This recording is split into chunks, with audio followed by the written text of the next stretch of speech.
Originally, today we were supposed to do devotionals 38 and 39, and tomorrow devotionals 40 and 41. But today, I decided to put all 4 devotionals together. Why is that? Because days 38 and 41 are almost the same in background. David was facing almost the same situation. David was facing almost the same challenges. In Psalms 38 and 39, there are some rather explicit words. These indicate that at this time David was seriously ill. We don't know exactly what the situation was, but David mentions that his wounds festered and oozed. His pain was overwhelming. His bones found no rest.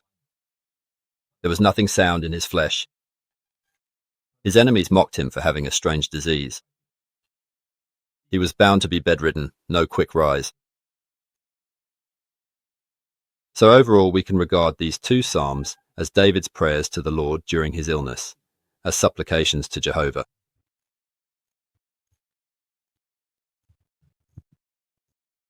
All right, that's the first circumstance. The second circumstance is that both of these psalms mention that during David's severe illness, his enemies did not leave. On the contrary, his enemies intensified their efforts, setting traps for him, increasing their humiliation of David, and strengthening their opposition against him. This is the second group.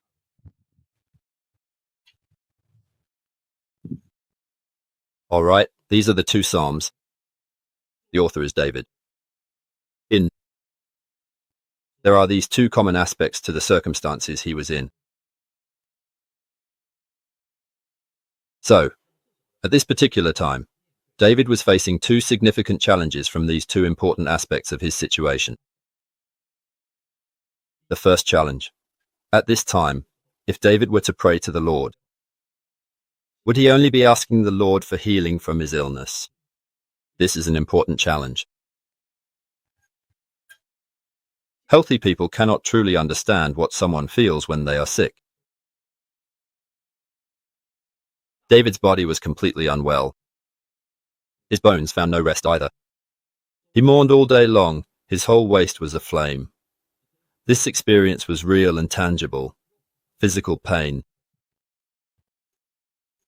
At this time, as God's people, we can pray to God and cry out, asking the Lord to help us in this area. But this in itself constitutes a challenge. Is the Lord only able to remove our pain and sickness? Is the Lord only able to miraculously heal us? Is it only when the Lord removes my pain and restores my health that he is showing his love for me? Is it only when I pray to the Lord for healing and he heals me that I am truly his people?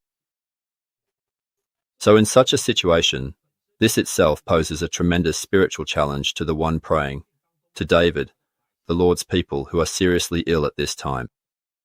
So today I told you what a spiritual challenge is. Whenever something that God allows to happen shakes your understanding of him, that is the condition for a spiritual challenge. At this time, in the Old Testament, David's entire life was a testimony to the name of the Lord. What he proclaimed throughout his life was the name of the Lord. What he called upon throughout his life was the name of the Lord. But now, in this kind of situation, he might only be able to pray to the Lord to heal him, to heal his back pain, to heal his festering, foul-smelling wounds. Let me not be bedridden. Let me be able to get up and walk. Grant me a longer life and a healthier body, just like King Hezekiah. But such prayers themselves are actually distorting what David had proclaimed, the name of Jehovah. So this is the challenge. Now, in the face of such a challenge, did David overcome it in these 2 psalms? We see in the Psalms, at the beginning of Psalm 38, David cries out saying, "O Lord, please do not rebuke me in your anger, nor discipline me in your wrath.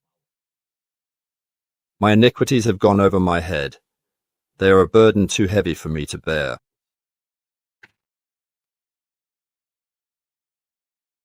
Here David is not, in any way, directly associating the suffering of his current, very serious illness to any specific sin or wrongdoing he has committed, as I have mentioned before. There is no connection. There is no causal relationship here. If David's current illness was caused by some particular sin, then for the Israelites, the solution would be very simple. Just offer a sin offering according to the law. That would be enough. At this moment, David prays to God, saying, "O Lord, do not rebuke me in your anger, or discipline me in your wrath. My iniquities have gone over my head. They are a burden too heavy for me to bear." Here, he is not emphasizing any particular sin he has committed, but rather stressing that he is unable to free himself from them. In such a state, burdened by sin and weighed down by this heavy load, he is unable to escape the wrath of the Lord, who is bound to punish him. The inevitable outcome is that God's arrows of anger will be shot at the sinner. This is the sinner's genuine experience of helplessness in the face of sin, felt deep within the heart. Powerless in the midst of sin, he turns to the Lord in prayer. He pleads with the Lord for mercy and compassion, asking for his loving kindness. He asks for help. So at the very beginning of Psalm 38, we see that David is very clear. He knows what is most important to pray for. Illness may cause his body to waste away,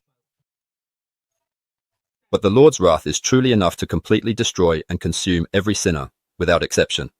Indeed, no one can escape it.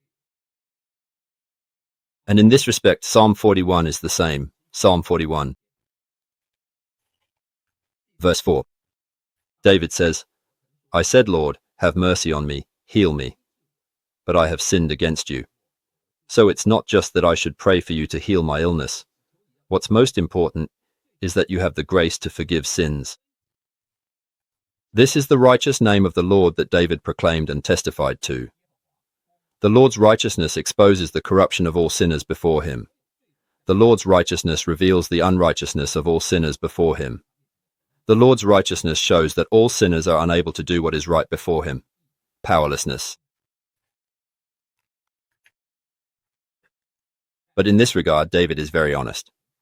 In verse 17 he says, "I almost slipped." What does almost slipped mean? In the midst of such a challenge, I almost fell. Why? Because my suffering is always before me.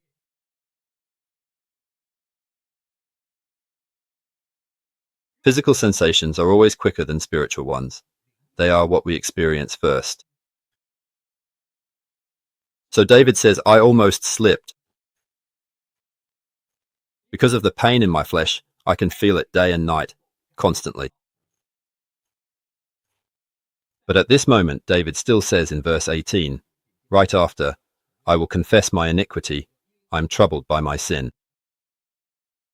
I am in pain and troubled because of my sin, not just because of my festering, oozing wounds, not just because things are not going well.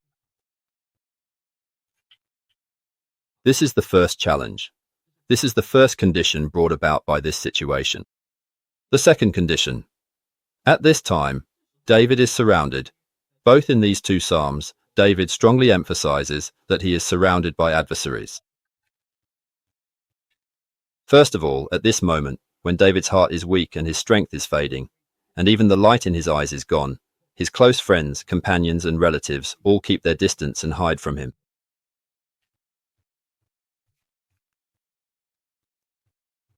Psalm 41:9 says, "Even my close friend, someone I trusted, one who shared my bread, has turned against me." Those who were supposed to comfort me, those close friends who could have encouraged and helped me, are all gone. They have distanced themselves from me.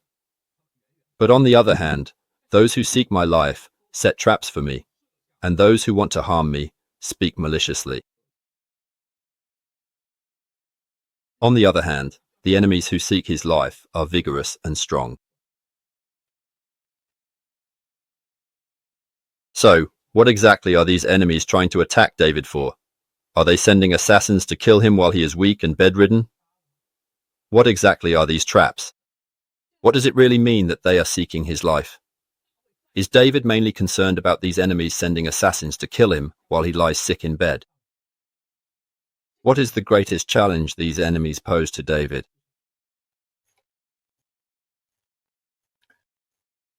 The most significant spiritual challenge to David, the thing that shakes his heart the most, is not the trap set by his enemies, nor their swords, nor their malicious words.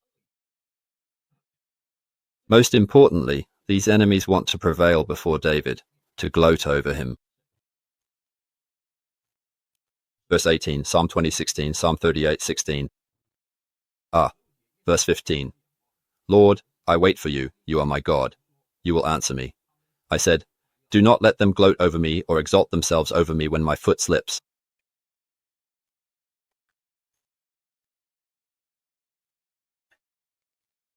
What are they boasting about before him? What exactly are they boasting about? Psalm 41 verse 5. My enemies say of me in malice, when will he die and his name perish?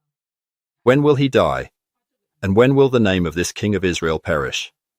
When will he die? And when will the name of this people of the Lord perish? How many times must the name of the Lord's anointed suffer before it perishes? What David is asking for is not for the Lord to help him escape the swords of his enemies, nor to avoid the snares and malicious words of his foes. What David is truly asking for, as seen in verse 11, is that the Lord would not let his enemies triumph over him. So, what is the greatest challenge David is facing at this moment? The greatest challenge is very simple. These enemies point at David, at his festering wounds, at his body curled up in pain, at David lying in bed as if he can never get up again, and they say to him, look, now we have triumphed over you. Why have we triumphed over you? Because you cannot get up, but we can. Now you are completely defeated while we are at peace. So, it seems that the God behind you is not as protective as the God behind me. It appears that the God behind you cannot keep you from these afflictions. Your God is powerless. Your God has abandoned you. Your God does not love you. This is what is called boasting over the saints. What do the enemies want to overcome when they try to defeat the people of the Lord? What do they want to attack? Not us, but the God behind us. So, what kind of spiritual challenge was David facing at this time? Would the name of the Lord continue to help him? He, the God of his people. At this moment, was David still faithfully calling upon the Lord with great confidence? So in Psalm 41, verse 8, when these enemies say, come and see, a vile disease has clung to him. He has lain down. He will never get up again, because he must have sinned, and his God would never help a sinner. Now his God has already abandoned him. His God has no power to help him, nor will he help him, so he will never rise again. So it was in this kind of environment that even his closest friends abandoned him. Psalm 41:9 is directly quoted in the Gospel of John, referring to Judas's betrayal of Jesus. Why did Judas betray Jesus? Was it for 30 pieces of silver? Of course not. Why did Judas betray Jesus? Because he was disappointed in this Jesus, this Messiah, whom we had followed for 3 years. We thought he was the Messiah foretold in the Old Testament, the one who would establish the kingdom of David. But it was false. It was a lie. Why was he a lie? Because he didn't take up the sword to lead us to reclaim our inheritance. He didn't take up the sword to lead the people of Abraham, Isaac, and Jacob to freedom. On the contrary, he was heading toward the cross. Instead, he was determined to be killed in Jerusalem. Why should we follow him? He is a lie. He is rejected by God. He is not the Messiah sent by God. So in this chapter, David's closest friends are, in fact, just like this. David's own friends actually turn their backs on him. It's not out of personal feelings that they reject David, but because they absolutely cannot associate with someone who has been abandoned by God. Since he has already been forsaken by God, if we remain close to him, wouldn't we also offend the one who the Lord will surely help? His beloved people. But now David is so ill that he can't even get up. Would you still love him? Of course not.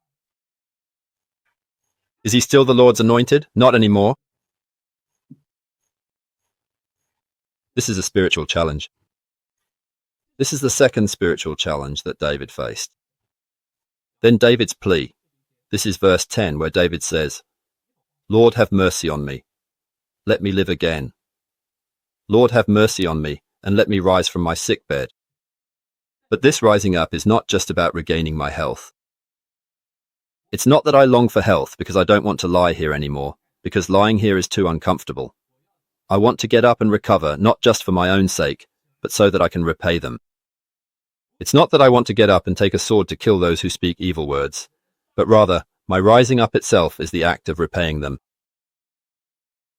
Today, if you let me rise, that itself is my revenge against them. Let my enemies not gloat over me. Let me know that you still delight in me, that you still uphold me. Let's return to Psalm 38, verse 21. O Lord, please do not forsake me. My God, please do not be far from me. O Lord, my salvation, please come quickly to help me. Lord, why do I ask you not to forsake me? Because you will never forsake your chosen ones. Why do I ask you not to be far from me? Because you will surely reign with the descendants of Abraham, Isaac, and Jacob. Why do I ask you to help me greatly? Because I am your anointed king. If you do not help me, how can your people walk before you? Where is true faith established? It is not built on our own actions, nor on our own righteousness, but on the fact that the Lord is surely faithful. Because he is faithful to those covenants of loving grace. As I have repeatedly told you before, behind David there are three covenants: the Abrahamic covenant, the Mosaic covenant, and the Davidic covenant. The Lord will never abandon himself. Therefore the Lord remains loving. He is faithful and shows mercy to his people. Now in Psalms 38 and 41, you see David's situation, don't you? Such circumstances bring about two spiritual challenges. And in the face of these two spiritual challenges, for David to overcome them, he must firmly believe that the Lord is righteous and that no one can justify themselves before him. Everyone is a sinner. David must firmly believe that the Lord is merciful to his people.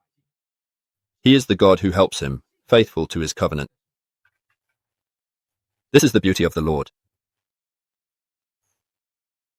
David's severe illness was permitted by God, and the attacks from his enemies were also allowed by God. And through all these things, God wants his people, his anointed one, to come to know the Lord.